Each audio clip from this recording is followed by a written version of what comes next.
Welcome, ladies and gentlemen. May I have your attention, please? Okay, let's go ahead and get started right away. We've got a big day in front of us. Last time we investigated average rate of change of a function over an interval versus instantaneous rate of change of a function at a particular point. And so what's the formula for average rate of change? Go ahead and share with the class, and make sure you use A's and F's and B's and stuff like that. What does that look like as a formula? Savannah? F of B minus F of A over B minus A.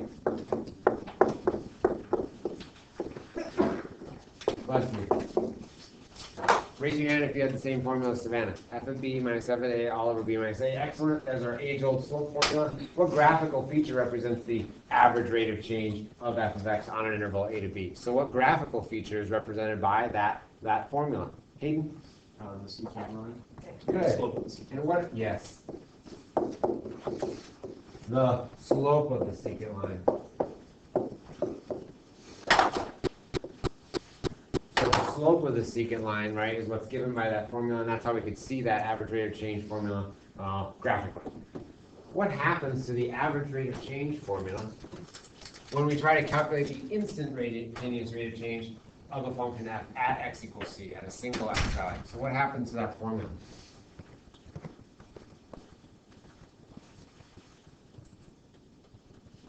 What happens to that formula when we try to calculate the instantaneous rate of change at an x value x equals c? Paul? You use the formula, but the numbers you use are just much closer together. Right, and if we did it, if we let our interval here disappear and just be at a single x value, this x value minus itself would give me what on the bottom? Oh, 0. 0, absolutely. And so if I tried to calculate, right, the instantaneous rate of change using the same formula, I would get a 0 on the bottom of a fraction, and that's undefined, it does not exist. However, if I let in last activity, the height of the diver, right, if I let my time interval shrink to 0 and use the same time value in each case for A and B, I get 0 on the bottom. But what would I get for my change of position at the same time? If I was using the same time value, what would I get for my change of position as well? 0. And so it's not just a situation where our formula would create a 0 on bottom. We'd also get a 0 on top, which is great news. If we only got a 0 on the bottom of our fraction, we'd say, right, but a constant on top, then we'd say, well, that does not exist. It's infinite form, right, and we're done. However, the fact that we generate a 0 over 0 is heartening, because we've seen in the past how typically, right, the value of the limit of an indeterminate form does exist, and we'll be able to use algebraic techniques in order to determine what that value is. And we'll see that as we develop the calculus definition of the derivative today. So I'm excited about that. So what happens to the average rate of change formula when we try to calculate the instantaneous rate of change of a function f at x equals c? We end up getting 0 over 0. Right? We end up getting a quantity that approaches 0 over 0, and so this is undefined, but it's indeterminate, and that's the key.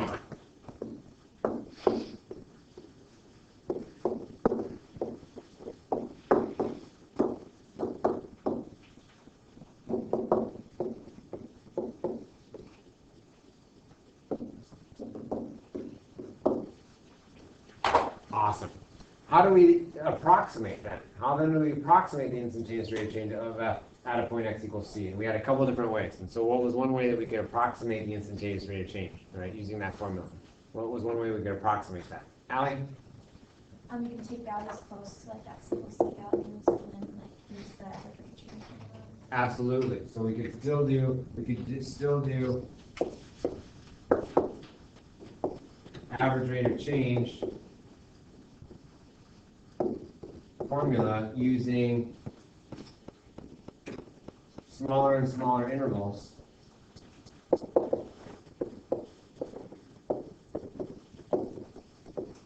Closer and closer to x equals c. And I'm going to go ahead and do a different color here and call this method 1. Thank you, Allie. That was one way we could approximate the instantaneous rate of change. You still do average rate of change formula, right? Just using smaller and smaller intervals, right, near the point of concern x equals c. What's the second method we could use to approximate the instantaneous rate of change? Annika? Find the slope of the tangent line. Absolutely. We could draw a tangent line to the curve at x equals c, and then take any 2 points on it. It doesn't have to now involve the function at all. After drawing a tangent, we could take any 2 points on the tangent line and calculate its slope. And so we could also draw a tangent line and find its slope.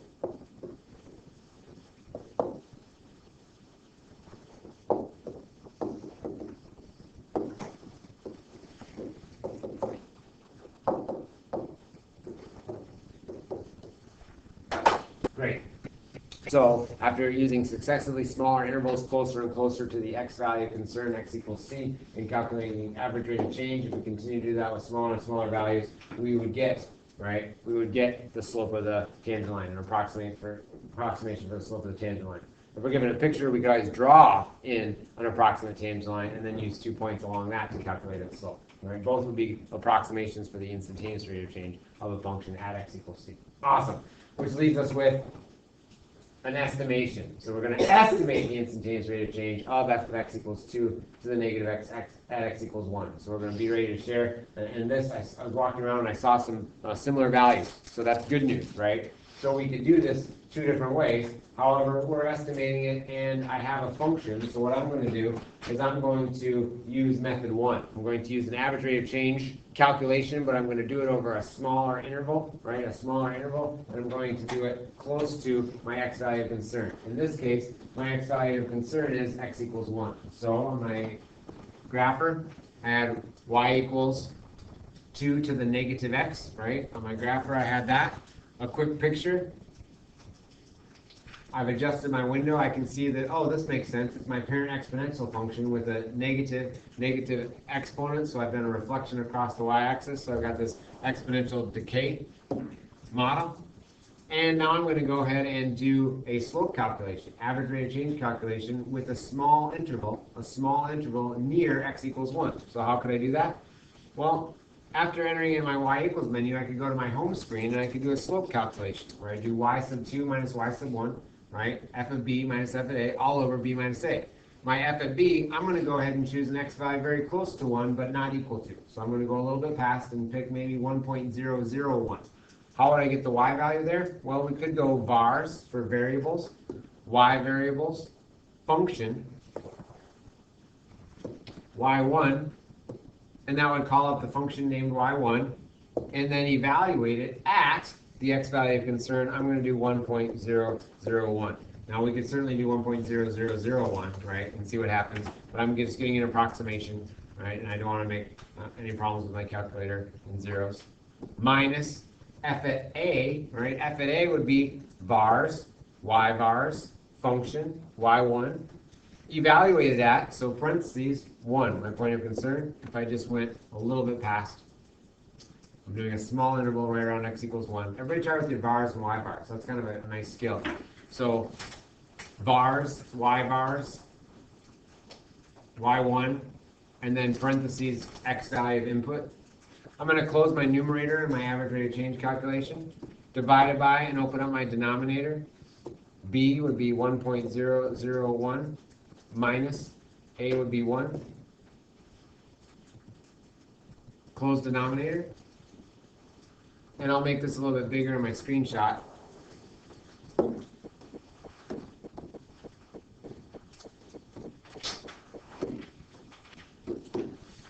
There we go. So we can see now that I'm doing f of b minus f of a all over b minus a, and I'm getting about negative 0.346. Raise your hand if you're about negative 0.346. Awesome work, you guys. So did everybody use the same x values? The same x values? Same x values, Savannah, thumbs up all around. Who used different x values that got the same to 3 places? Same to 3 places? Meg, what x values did you use? 1.001 and 0.999. Awesome. And so it looks like Meg's getting after what we'll call our symmetric difference quotient that we'll be investigating today. Anybody else use different ones besides Meg or me? You guys all did symmetric? Yeah, symmetric. Okay. So we're going to go ahead and take a look then at our tech tip so we can numerically verify with the grapher what we've done with our average rate of change formula. So everybody, let's find our blue tech tip. So our blue tech tip will allow us to numerically approximate the derivative value at a point. That's our slope value, our slope of the tangent to the curve at a particular point. So what we're going to do is we're going to start on the calculator's home screen. And the first method, right, the first method doesn't require that we have our function entered, okay? It doesn't require that we have our function entered. So on our home screen, we're going to go ahead and do math 8. So I'm going to clear this out. I'm going to do math. The 8th option is numerical derivative. Everybody find it. Math 8. It's going to numerically approximate the value of the derivative at a particular point. So we'll go to math 8.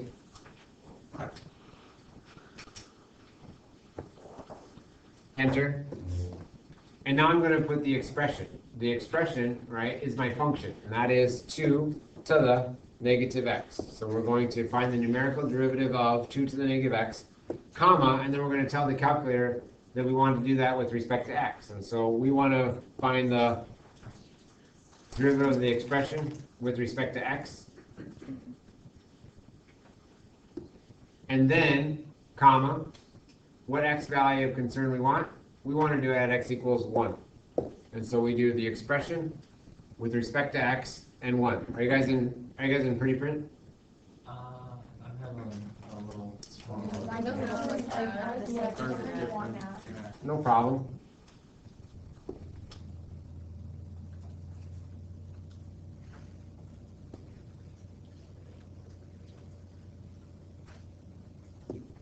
Math print? You want to see your math print? No problem. Math 8.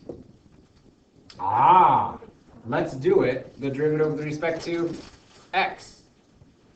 So the derivative with respect to x, the expression 2 to the negative x.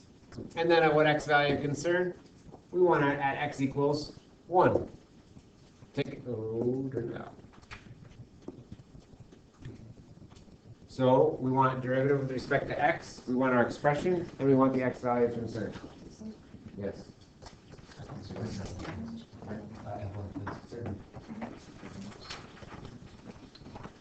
So raise your hand if you have the classic. If you have classic, then you'll just leave it exactly like my screenshot, the first screenshot that I didn't take. And raise your hand if you have math print. Math print? Okay, so I'm going to take both screenshots then. Enter. Voila!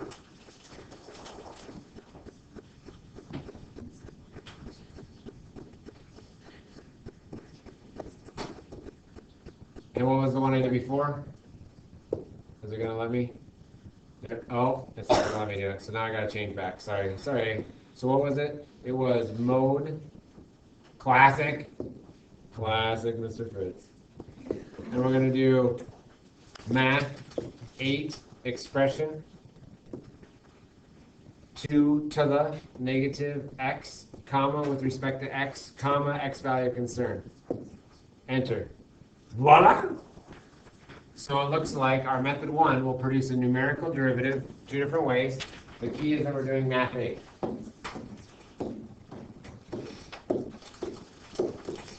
So make sure that depending upon what calculator you have, all right, you're comfortable doing math 8 to get a numerical derivative. All right, that's for my home screen. It does not require any messing with the window or the graph for the y equals.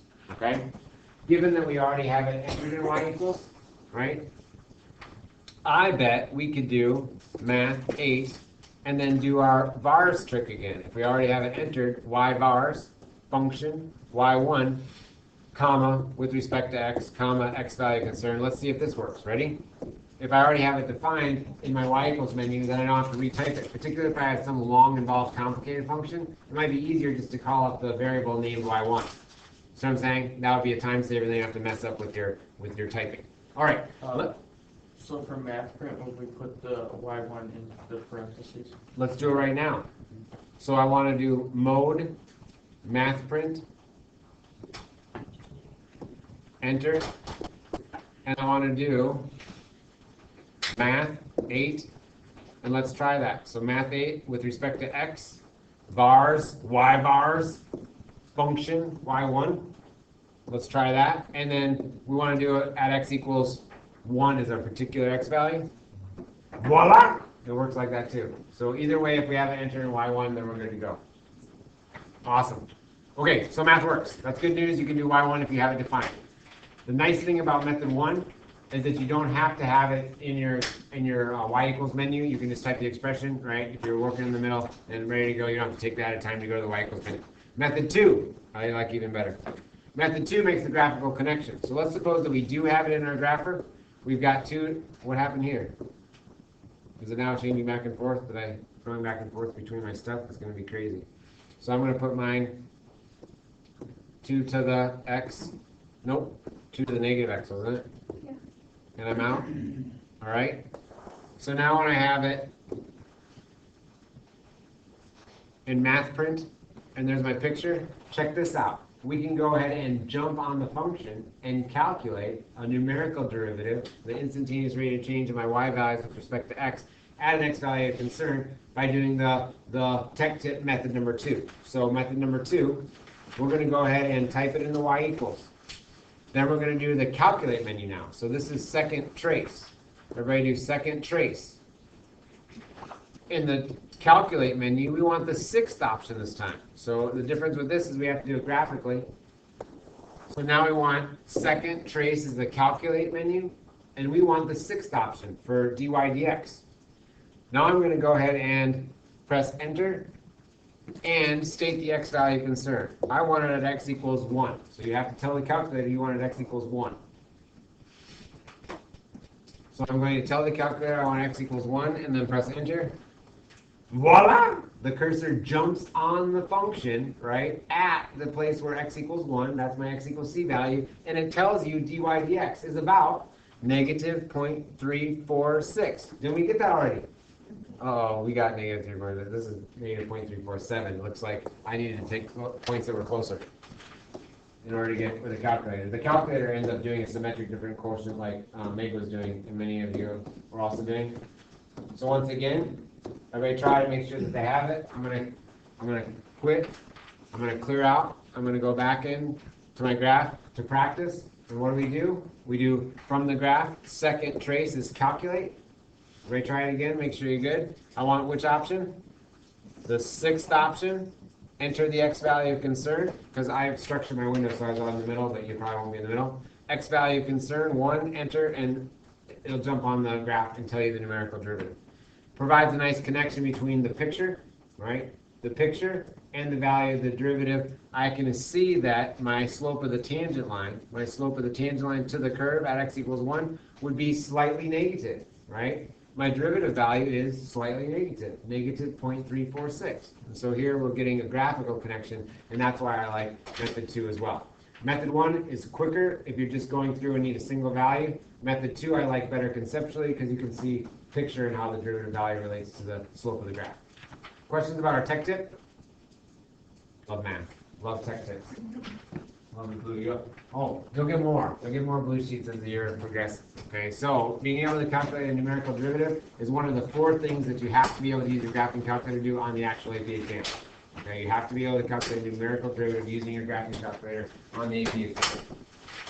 And that's one of the 4 things that will be expected to use. You have to be able to use your calculator for. Awesome, guys. Let's go ahead and take care of then our OTL number 2. This week was the patterns of change, right, and function description worksheet. And also the 2 book questions. So I asked you to staple. We want worksheet on top. Was it one or 2? One book problem. Please staple your worksheet on top. Worksheet on top.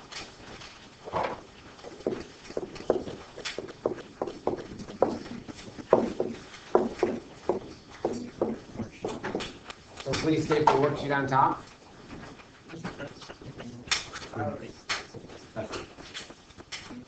Make sure it's labeled. Name 2A, number 2. If you don't have worksheet on top, that's fine. Just make sure you label it. Give yourself credibility as you completed. 12, divide and intermultiply by 2. Make sure it's stapled, please, so that you don't lose. Right? The hard work you're doing outside of class, take credit for it. And in Canvas, box that in the Canvas score nice and big. Make sure it's stapled and pass it back to the front, please. You guys still need staplers? So share the staplers.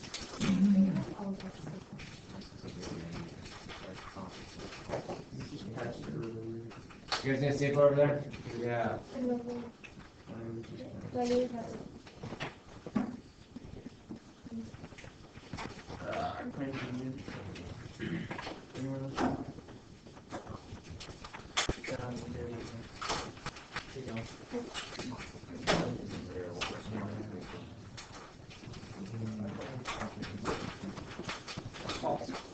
Thank you. Very good.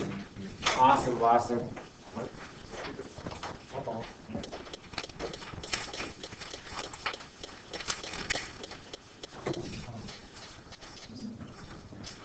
Great. Okay, ladies and gentlemen, so last class, we looked at average rate of change calculations versus instantaneous rate of change calculations. And we saw how our average rate of change formula fell short when trying to approximate the instantaneous rate of change because we got a zero over zero, right? A zero change in our time interval when we let that interval shrink towards zero, we got a zero on the bottom of our fraction. So we did this last time, we're not going to do it, we did it for Bauer. But I do want to set up for today's activity. And so by letting that interval on the bottom shrink towards zero, we ran into problems with our average rate of change. And yet at the same time, this was not a stamped exercise, but it was right close to a stamped exercise. This directly relates to what concept we just studied last unit. And what was last unit all about? Limits, right? When you're letting that interval shrink towards zero, you're letting that point get closer and closer to your x value of concern. That is a limit, and so the limit is going to be an integral part. Ooh, we're getting all of calculus. It's going to be an integral part of our definition of the derivative, right? And so I'm super excited about developing that calculus definition today. We've got stamp eligible items, guys, on 2F, 4F, 7, and 9B. Okay, our stamp eligible items. You want to put a little quick circle around those. I'm going to come around and answer questions and issue guys stamps throughout today's class period. I'm going to pause the recording during our activity, and then I'm going to turn it back on when we come together for closure. And so we will need about 5 minutes for our closure at the end. So we're aiming for 11:25, about 11:25, which should be enough time because we're close to earning all these, if not all of them, during class time. What questions do you guys have about what the rest of today is going to look like? Okay, then let's go ahead and scoot into our groups. I'll pause the recording and let's get going. Thank you for getting going right away.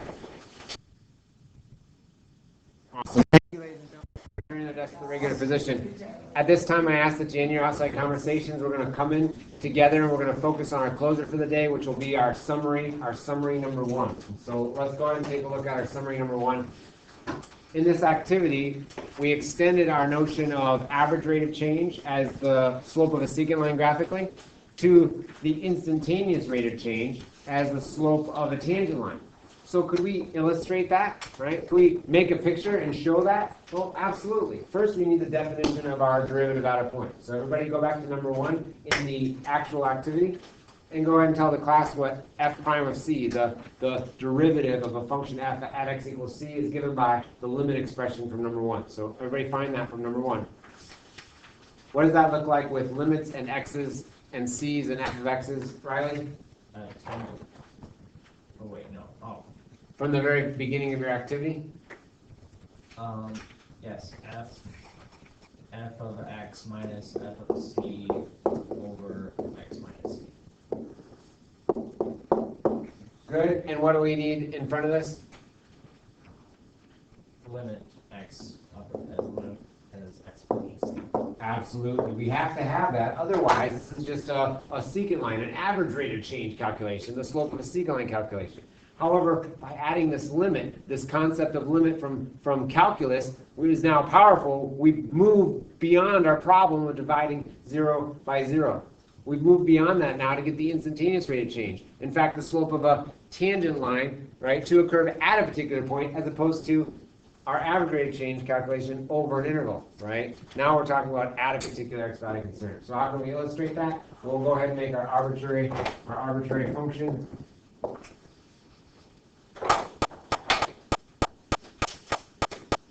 We'll go ahead and take 2 points on it. I'll label this x value c.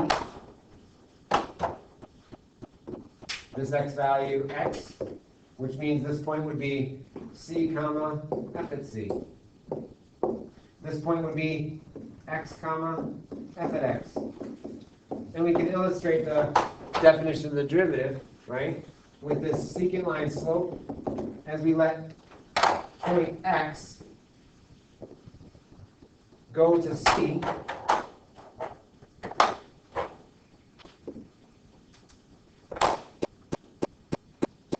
then this tangent line, or I'm sorry, this secant line will become closer and closer to a tangent line, right? As my point x gets closer and closer, and I'll be left with the slope of the tangent line. So I'm letting this x value get closer and closer to c, and I'll be left with the slope of a tangent line, right? That's our illustration. We'll hold off on the quotients. You guys did a great job today. Nice work, and we'll go ahead and pick up with this next time. If you didn't get your last stamps, that's fine. Make sure you finish it by bell work next time. Good work today, you guys.